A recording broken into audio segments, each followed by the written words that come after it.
Abíọ́dún o ule ọmọ wọn l'Eyio Ekiti eléyìí èrè kékeré òsì òkọ́mọlẹ́jọ́ sígbó Abíọ́dún ìyẹn lọ́mọ amúdásílẹ̀ mogun ẹnu pani ẹ̀bẹ̀lẹ̀mí ìbẹ̀lẹ́dùmarè kó jẹ́ ọpẹ́ nílé ayé ọ̀nìyàn tó bá ti lọ́lọ́wọ́n níráre Abíọ́dún ò níráre Abíọ́dún ò nítẹ́ Abíọ́dún ò ní dàwátì o kọ́lọ́hún fèrè ṣùṣẹ́rẹ́ happy birthday to you. Abíọ́dún kú ọdún o ọmọ adára lẹ́gbẹ́ ọmọ kúyè dùn o àṣẹ ìsàmọ́dún korí jẹ́ òpẹ́ nílé ayé ọ̀rẹ́ rẹ̀ ló pe mí lórí aago ọ̀rẹ́ rẹ̀ láti kékeré ó ní àní pé dákun wá bá ń kọ́ rẹ̀ mi dáadáa olónínú re ni ọlọ́kàn re ni oníwà re ni ó ní dákun bá ń ṣàdúrà fọ́rẹ́ mi dáadáa ó ní iwájú lomi sàn lọ iwájú ló mọ̀ lọ ó ní báwọn rẹ̀yìn lọ́lọ́ lóhùn ọba ó láṣẹ ìṣàmọ́dún kó o pẹ́ kó o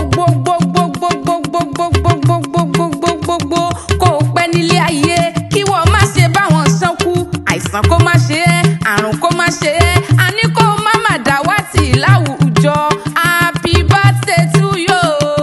ọmọ adára lẹ́gbẹ́ Abíọ́dún okú ọdún okú ìyèdún àṣẹ ìṣàmọ́dún ọdún ayọ̀ lọ́mọ sí ọ ní báwọn sọdún bànújẹ́ ó yá Abíọ́dún jẹ́ ká lọ súlé rẹ̀ Eyio Ekiti nílùú ilé àwọn bàbá tó bí ọlọ́mọ ìwọ lọmọ amúdásílẹ̀ mogun ẹnu pani ọmọ lígòrí ìgòrí ọmọ agun rọ́ṣù ọmọ lígòrí ìgòrí ọmọ agun rẹ́hùsà ńlá ọmọ rẹ́dìn àgbárò gbẹ̀jìgbẹ̀jìgbẹ̀jìgbẹ̀jì àgbáyé fún ọmọ àpàgbò sílẹ̀ polú sẹ́yìn òde agbónímọ̀ ní ọba níjẹmọ kan bọ́ níjolú kó bẹ̀rù àmọ́ nínú ilé àwọn bàbá tó bí ọlọ́mọ ìwọ tún lọ máa gbogbo mọ́jà eléyìí èrè eléyìí Èkìtì ọ̀kọ́mọlẹ́jọ́ sígbó nínú ilé àwọn bàbá tó bí ọlọ́mọ ìwọ lọmọ nínàrú lòmìlòmìlòmì lábẹ́ òkúta ọmọ ìlóró wa mọ́ ní fọ́nránfọ́nrán ìlóró àìsèpè òkúta mẹ́ta gbọ̀nà lóró ọ̀kan kí mi kó ogun ọ̀kan nígbà tí wọn ò mọ̀nà kí ni mo gbẹ́sẹ̀ lẹ́kan sí ọmọ Elékìtì kété ọmọ wa níyọ́ ọmọ ẹkùn